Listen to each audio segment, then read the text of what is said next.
Una de las doctrinas fundamentales que tiene la Iglesia Adventista del Séptimo Día es el santuario. Es una de las doctrinas que caracteriza, identifica a la Iglesia Adventista del Séptimo Día.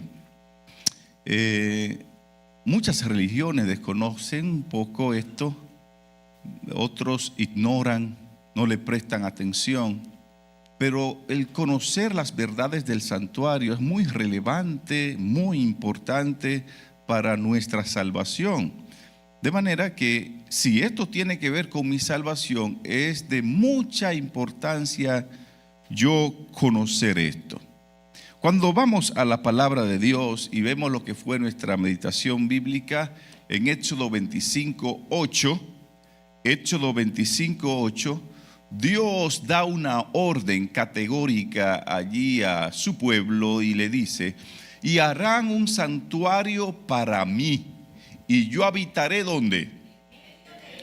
En medio de ellos. Harán un santuario para mí y yo habitaré en medio de ellos.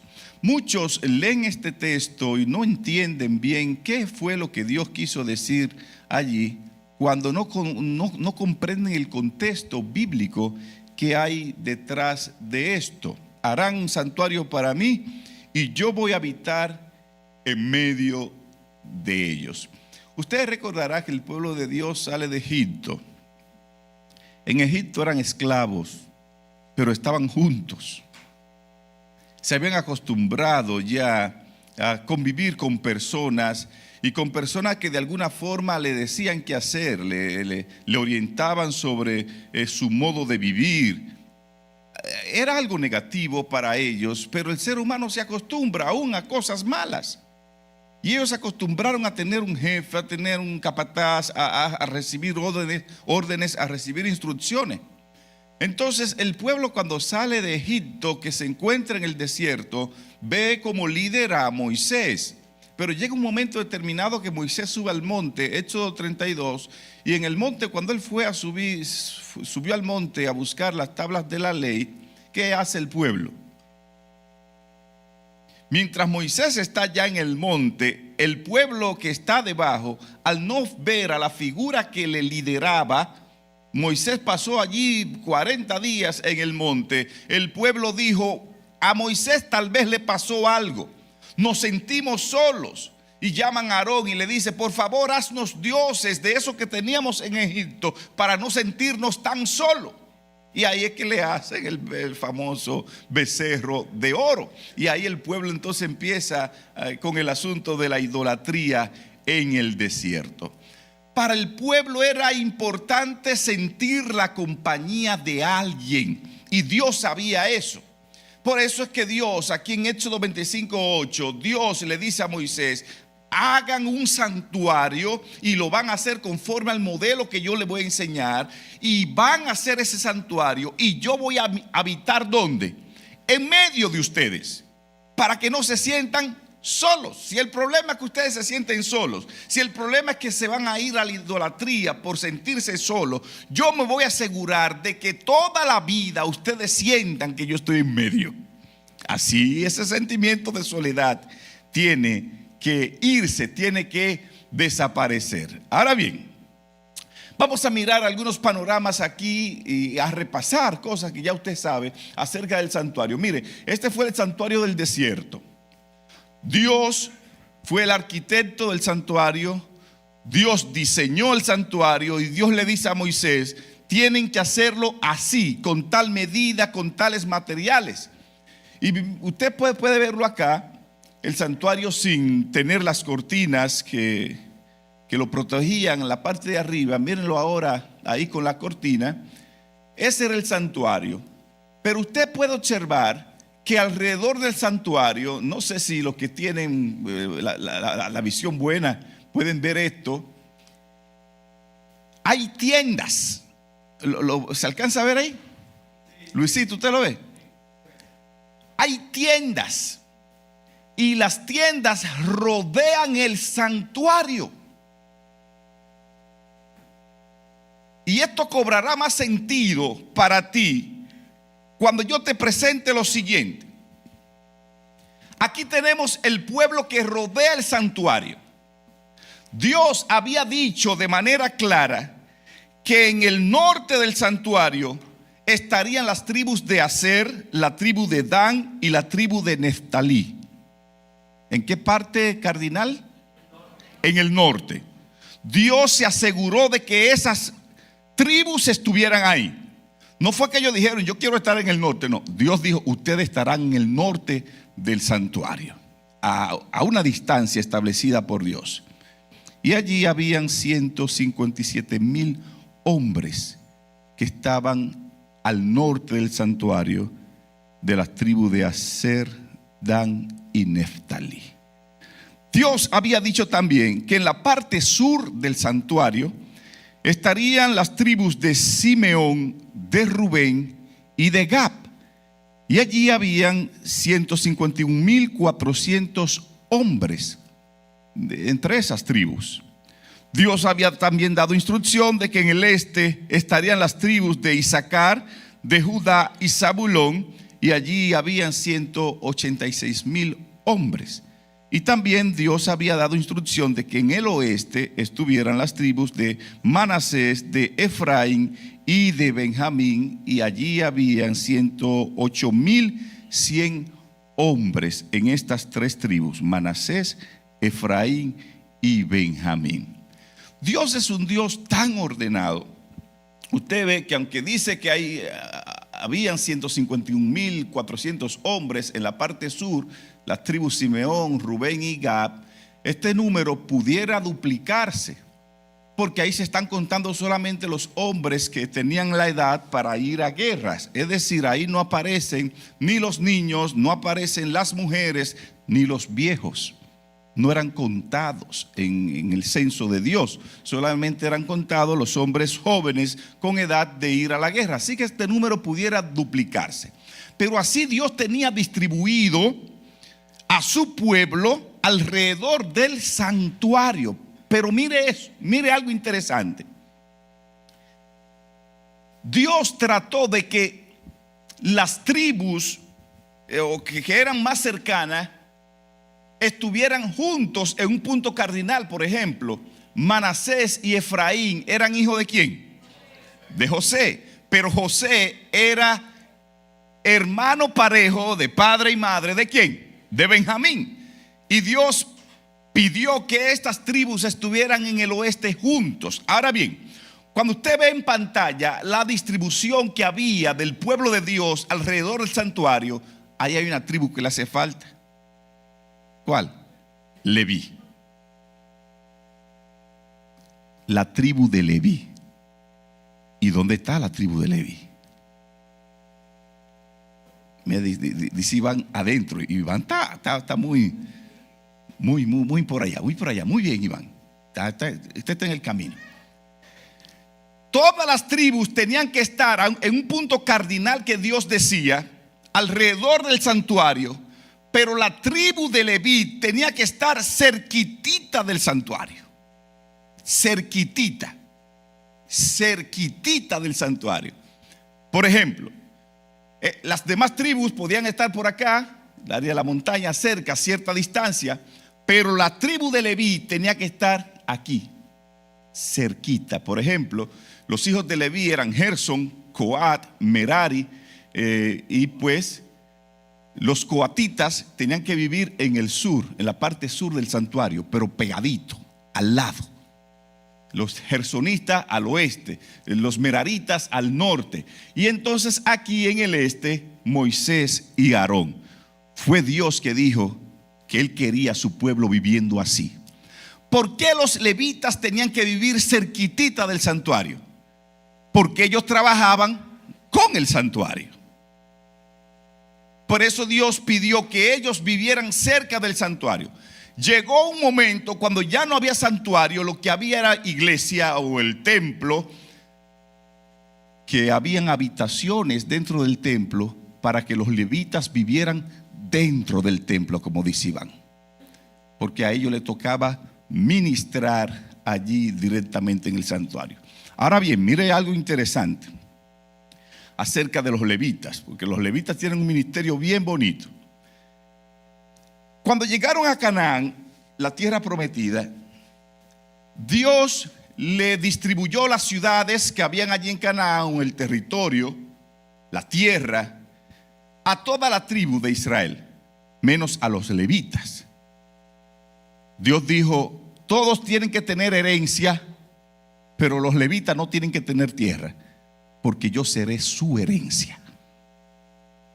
Yo seré su herencia. Y yo imagino a un levita tal vez un poquito incómodo, pensando, baja, los otros tienen tierra, tienen vacas, tienen esto, y yo. Jehová le decía, tranquilo, que yo soy su herencia.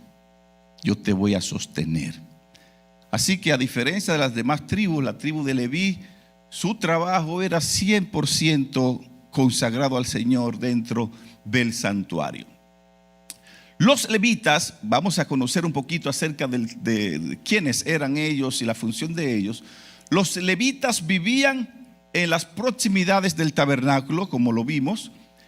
Ellos tenían que cuidar y custodiar el tabernáculo, tal y como lo expresa la palabra en Números 3:7. Ellos también proporcionaban apoyo logístico y administrativo a los sacerdotes. Esto lo hacían los levitas. Ahora bien, nótese que los levitas, que eran los hijos de Coat, de Gersón y de Merari, pues ellos, aunque le tocaba trabajar en el santuario, ellos no eran los sacerdotes del santuario. Porque los sacerdotes del santuario, pues esa responsabilidad recaía sobre los descendientes de Coat, especialmente una familia que era la familia de Amram, que era el padre de Aarón y Moisés. A ellos, Moisés, Aarón y sus hijos, ellos eran los que tenían la responsabilidad del sacerdocio. Eso no le gustó a algunos, y más adelante pues vemos cómo hubo una matanza allí porque se rebelaron contra el orden que Dios había establecido. Ahora bien, los sacerdotes que eran descendientes aquí de los coatitas y de los levitas, tenían algunas funciones dentro del santuario. Una de ellas era el cuidar de las ofrendas que se llevaba allá al santuario. Otra cosa era que le tocaba la predicación. Solo le tocaba a los sacerdotes la predicación. En los tiempos bíblicos ellos tenían que enseñar e interpretar la ley según Esdras 8:2-3. También le tocaba la realización de los ritos. Los ritos espirituales eran dirigidos por los sacerdotes. No le tocaba a nadie hacer eso, solo los sacerdotes. También la bendición sacerdotal era algo exclusivo del sacerdote. Ningún rey, ningún gobernante podía decir, yo te voy a bendecir. El sacerdote lo dice así, yo lo voy a hacer también así como él lo dice. Pues se metía en problemas, porque Dios es un Dios de orden y siempre lo ha sido. También le tocaba a los sacerdotes, en ocasiones, le tocaba impartir justicia. Mire algo también interesante acerca de los sacerdotes. Maestro Ale, ayúdeme pasando a la siguiente. Solo el sumo sacerdote tenía el privilegio de entrar en el lugar santísimo. ¿Cada qué tiempo? Una vez al año entraba allí.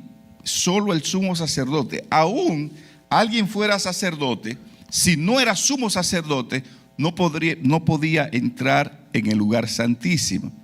También se le exigía a los sacerdotes que se casaran con mujeres vírgenes.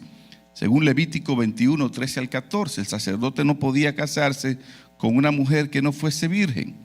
Otra cosa interesante que aprendemos de los levitas es que ningún varón con defecto físico podía ser sacerdote. Había alguien que era cojo, usted no puede ser sacerdote. Si alguien que era muy chiquito, usted no puede ser sacerdote.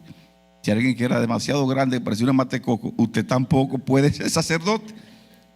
Porque el sacerdote representaba el ministerio, iba a representar el ministerio perfecto de Cristo. Así que ningún varón con defecto físico podía ser sacerdote, aunque perteneciera a la familia sacerdotal. El sacerdocio se transmitía de manera hereditaria y solo los descendientes de Aarón y sus hijos podían ser sacerdotes según Números 18:8. Como veíamos también, pase a la otra. Bueno, vamos para atrás. A diferencia de las otras tribus de Israel, los levitas no tenían herencia ni territorio propio, porque su herencia consistía en servir a Dios y vivían pues en las ciudades cercanas al tabernáculo. Su sustento provenía directamente del diezmo y las ofrendas, según Números 18:21. Así se alimentaban los sacerdotes del diezmo y las ofrendas que llevaba el pueblo al santuario. Otro dato importante que debemos de aprender de los levitas es que ellos empezaban a trabajar entre las edades de 30 años y Dios los jubilaba a los 50 años. Ya desde que cumplían 50 años ya no podía ser sacerdote. Dios le ponía otro trabajo. Yo no sé si está notado aquí en todas estas cosas que hemos visto, que se presenta a Dios como un Dios de orden, que hace su cosa de manera ordenada, todo bien organizadito, porque el orden caracteriza el cielo. Y aquí en la tierra, los que quieren ir para el cielo tienen que aprender a trabajar con orden, y el orden de Dios. Y el orden se aprende en la casa. Desde la casa los padres tienen que enseñar a los hijos a ser ordenados, a cómo doblar la ropa, a cómo arreglar la cama, a cómo tener todo ordenadito. Eso se enseña en la casa. Es un principio que los padres tienen que enseñarle eso a los hijos.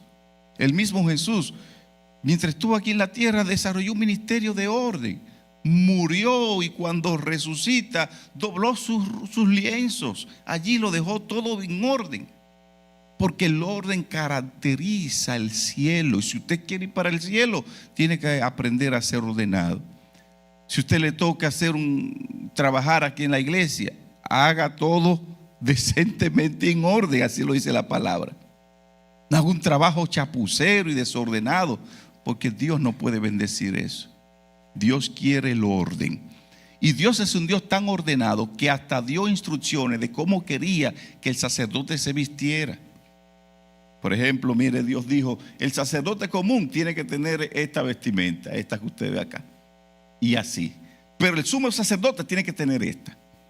El sumo sacerdote tenía que tener una bata blanca abajo. Después de una bata blanca tenía que tener la bata esa azul, que tenía unas campanitas y unas granadas acá debajo. Y tenía que tener un efod, unas cuestiones acá. Era tal vez más pesada la vestimenta del sumo sacerdote. Tal vez no era tan cómoda con todas esas cosas y que le tocaba ministrar constantemente. Pero Dios dijo que así se hiciera. Y cuando Dios dice algo, usted y yo tenemos que obedecer. No podemos cuestionar la orden divina, porque Dios es un Dios de orden. Ustedes pueden ver al sumo sacerdote. Esta vestimenta nadie podía ponérsela. Si venía un hermano, que yo soy el más viejo en la iglesia, me voy a poner esta vestimenta, se moría, porque ya Dios había dicho quién debía ponerse eso, porque Dios es un Dios ¿de qué?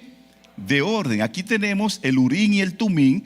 Aquí se mostraban en estas dos piedras la voluntad de Dios. Cuando Dios aprobaba algo, aquí brillaba el Urín. Cuando Dios desaprobaba algo, pues aquí se ponía una sombra en este lado, en el Tumín. Así mostraba Dios su voluntad. Esta era la vestimenta que tenía el sumo sacerdote. Ahora bien, en el santuario se dividía el santuario en tres partes. ¿Recuerdan ustedes esas partes? El atrio, lugar santo y lugar santísimo. A los guías se les enseña eso en las clases de guía y de guía mayor. Tres partes. Por ejemplo, aquí, y quiero que le preste atención a esto, aquí tenemos la primera división del santuario, que era el atrio. En el atrio usted ve que hay ¿cuántos muebles?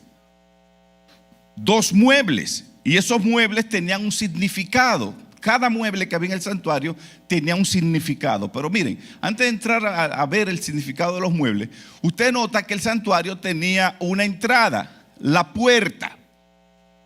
¿A quién representaba la puerta? A Cristo. Por eso en una ocasión en su ministerio Jesús dijo: yo soy la puerta, quien por mí entra se salva. Entonces en el ministerio del santuario, para usted salvarse necesita primero entrar por la puerta, que es Cristo. Necesita aceptar a Cristo y aceptar el ministerio salvífico de Cristo. Mire, por ejemplo, los muebles que habían allí, o los objetos que habían allí en el lugar santo. Tenemos aquí la fuente de bronce, y tenemos allí también el altar del sacrificio. ¿Qué se hacía aquí en la fuente de bronce? El sacerdote tenía que lavarse las manos y los pies antes de entrar al santuario. Dios había dado esa instrucción. El sacerdote, antes de entrar al santuario, necesita lavarse las manos y los pies. Tenía que purificarse. Esto también se le conoce, esta fuente de bronce, como el lavacro, que simboliza el bautismo de cada persona que, una vez acepta el sacrificio de Cristo, necesita ser lavado en las aguas del bautismo. De hecho, aquí en este altar del sacrificio estaba primero, en la parte del santuario, como ustedes lo pueden mirar acá, estaba primero el altar del sacrificio y luego viene el lavacro. Dentro del plan de salvación, usted, antes de bautizarse, necesita primero ¿qué? Recibir el sacrificio de Cristo y aceptarlo. Nadie puede ser bautizado acá si no recibe primero aquí a Cristo como su Salvador personal. Por eso, cuando alguien se va a bautizar, el pastor le pregunta, o el anciano, la primera pregunta que se le hace: ¿acepta usted a Cristo como su Salvador personal? ¿Acepta el sacrificio de Cristo? ¿Cree que tus pecados pueden ser perdonados? Si cuando yo le pregunto a alguien que voy a bautizar eso y me dice la persona no, pues mire, ahí usted no se puede bautizar. Le digo: usted no está listo, porque primero se acepta el sacrificio de Cristo y luego viene ¿qué cosa? El bautismo. Usted nota cómo todos esos muebles simbolizan allí el ministerio de Cristo. Aquí vemos ya el santuario operando. Cada día se hacían dos tipos de ofrenda, en la mañana y en la tarde. Antes de salir el sol se hacía el primer servicio. Ya cuando el sol se ocultaba, en la tardecita se hacía el segundo servicio. El pecador llegaba al santuario, entraba por la puerta, y el pecador degollaba la ofrenda que llevaba al santuario. El sacerdote tomaba la sangre y allí pues la esparcía por acá, y una parte la llevaba dentro del santuario para que esa persona fuera perdonada. ¿Qué hacía el pecador cuando llegaba con una ofrenda? Podía ser algún tipo de esa ofrenda. Por ejemplo, algunos llevaban palomitas, gorriones, dependiendo pues su estatus financiero. Otros llevaban un novillo, otros llevaban un cordero, y así sucesivamente. Ellos tenían que llegar al santuario y confesar sus pecados, decir: yo pequé y la paga del pecado es muerte. Mi pecado solamente se expía con la muerte, pero yo no quiero morir, que muera el cordero. Y ponía entonces la mano sobre el cordero, degollaba al cordero. Al pecador le dolía mucho matar al cordero o matar a la víctima, porque él decía: alguien inocente está muriendo por lo que yo hice. Y entonces el sacerdote ingresaba su sangre allí ante Dios, ante el lugar santo, cerca del propiciatorio. Mire, por ejemplo, acá la conversión ilustrada en el santuario. Y esto es un detalle bien importante que como iglesia, como líderes, necesitamos todos saber. La conversión ilustrada en el santuario. Hablábamos que la puerta, ¿quién es? Cristo. El altar de sacrificio, ¿a quién representa? Muerte de Cristo. El lavacro, bautismo. Entonces, Cuando alguien se arrepiente, cuando alguien llega a conocer a Cristo, para entrar a la iglesia, lo primero que necesita es entrar por la puerta, que es Cristo. Necesita identificar a Cristo como el Cordero de Dios que quita el pecado del mundo. Llega aquí, acepta el sacrificio de Cristo. Y una vez acepta el sacrificio de Cristo diciendo: yo sé que soy pecador, yo quiero recibir perdón por mis pecados, yo quiero cambiar de vida. Entonces esa persona, después que conoce a Cristo, es bautizado. ¿Se puede ver más o menos el orden aquí en el santuario? Hasta este punto no hay ley, no hay mandamiento, no hay doctrina fuerte. ¿Usted está entendiendo el asunto? La doctrina fuerte está por acá atrás, en el lugar santísimo. Aquí están los 10 mandamientos. Aquí está la doctrina fuerte. Hay muchos hermanos en la iglesia, muchos dirigentes, que están enseñando de manera errónea, están enseñando que alguien antes de ser bautizado necesita entrar por aquí atrás, no por la puerta. Algunos dirigentes dicen: no, para que alguien sea bautizado necesita primero recibir la doctrina, necesita recibir la ley, necesita conocer cosas. Y no. Lo más importante para alguien ser bautizado es conocer a Cristo y su sacrificio. Y después que usted conoce a Cristo y su sacrificio, se bautiza. Y después que se bautiza, entonces entra aquí a este lugar santo, donde allí está el Espíritu Santo, están las oraciones intercesoras y esas cosas. Y una vez tú estés preparado, lleno del Espíritu Santo, el Espíritu Santo te va a enseñar todo lo que usted tiene que obedecer. ¿Se puede entender eso? ¿Cómo alguien va a guardar la ley si no recibe el Espíritu Santo, si no conoce a Jesús, o sea, si no acepta el sacrificio de Cristo? Se le hace imposible, no puede. Por eso es que cuando vemos en la iglesia primitiva Pedro predicando el sermón, aquel famoso sermón, se bautizaron 3,000 personas, Hechos 2, 37 y 38. Pedro dice: arrepentíos y bautícese cada uno de vosotros para perdón de vuestros pecados y recibiréis el don del Espíritu Santo. El Espíritu Santo se recibe cuando usted se bautiza. Entonces el Espíritu Santo te enseña a ti todo lo que usted tiene que hacer y todo lo que tiene que dejar. En el lugar santo, miren cómo están los muebles. ¿Cuántos muebles vemos allí? ¿Cuáles son estos?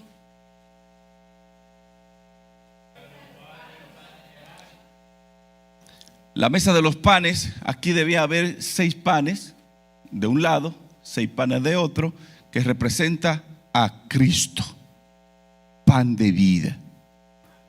Cuando el cristiano entra a la iglesia, entró al santuario, necesita alimentarse del pan de vida que es Cristo Jesús. Necesita estudiar su Biblia, necesita crecer. Todo lo que tiene que ver con Cristo para él debe ser crecimiento espiritual. El sacerdote entraba acá. ¿Cada qué tiempo se cambiaban estos panes? Cada sábado. Cada sábado estos panes eran cambiados y eran botados esos panes. Se lo comía el sacerdote. Dios había dado instrucción, el sacerdote y sus hijos, que se coman el pan que se cambiaba. Usted dirá: wow, qué privilegio tener sacerdote. Sí, pero pan toda la semana. Y pan duro, un pan que tenía 7 días ahí puesto. Y aparte de eso, ¿usted sabe qué mantequilla tenía ese pan? Incienso. Dios decía: cuando lo quite, échenle incienso. Y el sacerdote tiene que comerse eso, él y sus hijos. Tenemos también acá, esto representa a Cristo, el altar de incienso. Era un mueble que estaba pegadito allí de la cortina que dividía el lugar santísimo del lugar santo. Y allí todos los días el sacerdote entraba y ofrecía allí incienso al Señor. Ofrecía incienso, y ese humo que se elevaba representaba las oraciones de los santos que ascendían al trono de la gracia a través del ministerio del sacerdote. Aquí había un fuego. Y saben, que ese fuego fue encendido por el mismo Dios el día que se inauguró el santuario. Dios encendió ese fuego. Y los incensarios que tenían que llevar los sacerdotes tenían que encenderse con el fuego de ahí. Cuando Nadab y Abiud murieron, los hijos de Aarón murieron porque encendieron fuego extraño, es decir, fuego común, no fuego de ahí. Por eso fue que ellos murieron. ¿Ok? Entonces eso representaba las oraciones ¿de qué? De los santos, las oraciones intercesoras que ascendían al trono de la gracia. Aquí tenemos un asunto llamado ¿cómo? Candelabro. ¿Cuántos brazos tenía? 7 brazos. También representa a Cristo cuando Él dijo: yo soy la luz del mundo. Estas luces nunca podían apagarse. Nunca. Y se mantenían encendidas con aceite y van de olivas machacadas. Tenían que estar encendidas permanentemente. El cristiano, una vez entra al santuario, una vez recibe a Cristo, una vez se alimenta de Cristo, una vez se mantiene orando, entonces tiene que mantener su vida encendida permanentemente. A Dios no le agrada el cristiano fiebroso. ¿Cómo es eso? Usted puede entender ese término. Los dominicanos entienden bien eso. Cristianos que se encienden ahora, en enero, se apagan en febrero, se encienden en abril para Semana Santa, se consagran una semana encendido y leen la Biblia y vienen a la iglesia y usted lo ve: wow, qué cristiano que se volvió fulano. Y ya entonces en verano se apagan, se desaparecen. Usted no lo ve ni por humín ni por tumín. El cristiano no puede estar así. No, ni por Zoom, dice Tere. El cristiano tiene que mantener su vida encendida siempre. Porque en un apagón de eso la muerte te puede sorprender y te pierde, o Cristo viene y te pierdes. Entonces en el santuario esto tenía que mantenerse encendido de manera permanente. Ahora bien, cuando pasamos al lugar santísimo, había un solo mueble llamado el arca del pacto. El mueble, todo era sagrado allí, pero el más sagrado de todos era este. ¿Por qué? Porque a este lugar el sacerdote solo entraba una vez al año, el día de la expiación, el día de Yom Kippur. Todo estaba revestido de oro por dentro y por fuera. 2 querubines frente a frente, oro macizo, eran estos querubines. En medio de los querubines había una luz encendida conocida como la chequina o la presencia de Dios, donde Dios estaba allí de manera permanente. De manera permanente Dios estaba aquí en este lugar y se comunicaba con el sacerdote. De hecho, dice la Biblia que también aquí Dios mostraba su voluntad. Cuando Dios decía sí, el ángel de la derecha por acá brillaba, una de sus alas. Cuando Dios decía no, se ponía una sombra sobre el ángel de la izquierda. Usted dirá: ¿cómo? ¿Y toda esa cosa? Es que Dios es un Dios de orden. Y eso caracteriza el ministerio totalmente de Dios y también de la iglesia. Dentro de el arca del testimonio habían 3 cosas importantes. ¿Recuerdan cuáles cosas eran esas? Mírenlo acá.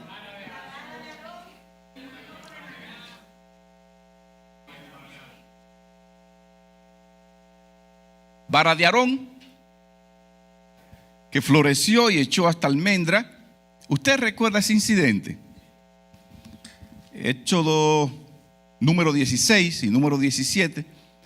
El pueblo se rebela contra Moisés y dice: entonces ustedes son los únicos que tienen que dirigir el sacerdocio, cuando aquí habemos tanto. ¿Por qué solo ustedes quieren dirigir la iglesia de Dios? Y eso molestó a Dios, porque Aarón nunca quiso ser sacerdote, Moisés tampoco. ¿Quién fue que lo puso ahí? Dios. Y decir eso era atentar directamente contra Dios. Así que Dios dice: ok, está bien, de cada tribu, de cada familia principal, cabecera de tribu, usted va a traer una vara y yo voy a mostrar mi voluntad. Y entonces se trajo la vara, y la única vara que floreció fue la vara de Aarón. Y Dios dijo: métanme esa vara dentro del santuario para que quede por todas las generaciones claro que yo soy quien elige a los dirigentes de mi pueblo. Por eso usted, cuando Dios elige a alguien, quédese tranquilo. Alguien dirá: ¿por qué no me gusta ese dirigente? Pero a Dios le gusta. Es que no me cae bien. Es que no tiene que ver con si te cae bien o no. Usted tiene que obedecer lo que Dios dijo. Y Dios sabe lo que está haciendo. Deje a Dios ser Dios, tranquilo. Que Dios haga su voluntad, porque Dios trabaja así. Entonces Dios permitió que esta vara entrara allí para recordarnos a nosotros, las generaciones futuras, que Dios está en control de la dirigencia de su pueblo, no la gente. Dios permitió que entrara la ley de Dios ahí, estas tablas.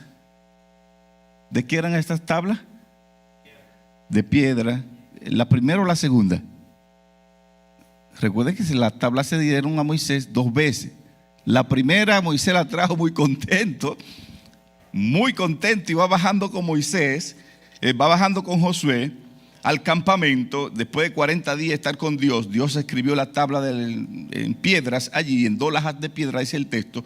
Y cuando va bajando, escucha un estruendo, un ruido, y dice Josué: wow, parece que en el campamento hay guerra, vamos a salir a pelear por ahí. Y dice Moisés: mi hijo, no hay guerra. Esa gente está adorando un bendito becerro de oro que han hecho. Esa gente está corrompida ya, están todos vueltos unos idólatras. Y cuando Moisés bajó, que vio la realidad, cogió un pique santo, tiró las tablas de la ley y estas se quebraron.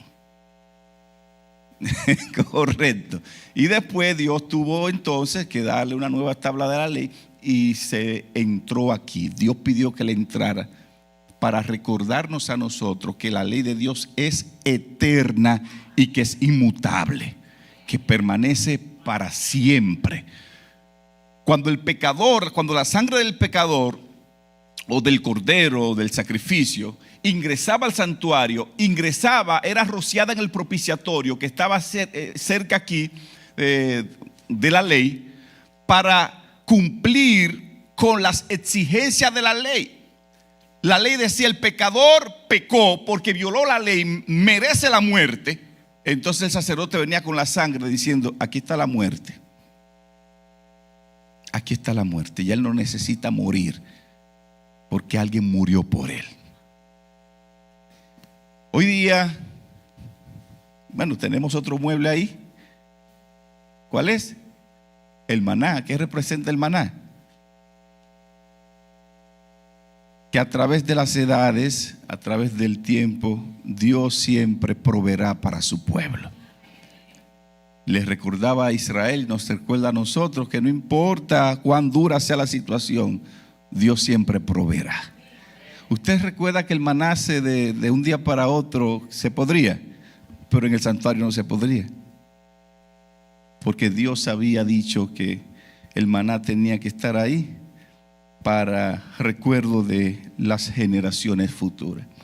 Hoy día, amada iglesia, Cristo Jesús es nuestro sumo sacerdote y está en el lugar santísimo intercediendo por cada uno de nosotros. Hoy día no se necesita un cordero, matar un cordero, porque Cristo Jesús es el cordero que murió por ti y por mí. Cuando nosotros nos arrepentimos de corazón, aceptamos el sacrificio de Cristo, entonces Cristo nos presenta justo ante su Padre. Cristo se presenta ante su Padre, que ahora mismo está haciendo eso en el santuario celestial, y le dice al Padre: mira, fulano pecó, pero se arrepintió, y yo lo comprendo porque yo estuve ahí en la tierra viviendo lo que él vive.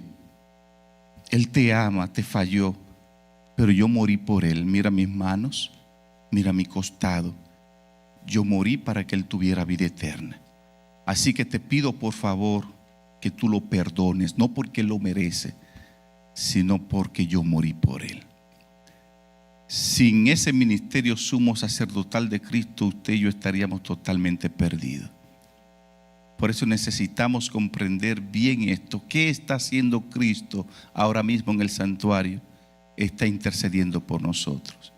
Y antes de irse al cielo se aseguró de que usted no se sienta solo. Por eso envió un consolador, que es el Espíritu Santo. Hoy día la iglesia dice, Dios está aquí.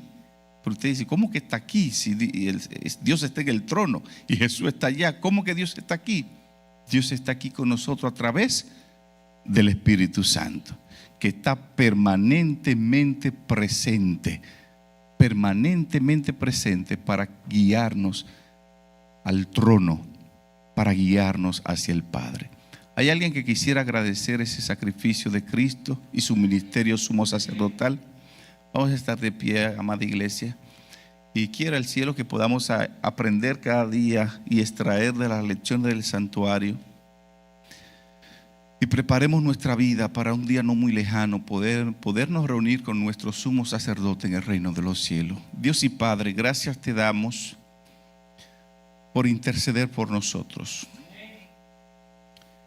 Ayúdanos a ser reverentes con las cosas sagradas, a entender que tú eres un Dios de orden y que tu iglesia aquí en la tierra también tiene que regirse con el mismo orden. Que cuidemos, oh Señor, la forma como nos conducimos, la forma como hablamos, la forma como vestimos, porque todo eso es importante, oh Señor, para nuestra adoración. Ayúdanos, oh Señor, cada día a caminar de la mano contigo y a reconocer que aunque nos sintamos solos, no estamos solos, porque tú has prometido compañía todos los días hasta el fin del mundo. Si hay alguien aquí que se ha sentido golpeado esta semana, golpeado por la soledad, golpeado por la depresión, que esa persona en Cristo pueda hallar compañía, pueda hallar bálsamo, pueda hallar alivio para su vida y pueda sentir la seguridad de que si está en el santuario, Jehová está en medio de él para bendecirlo. Gracias por tu palabra en el nombre de Jesús. Amén. Amén.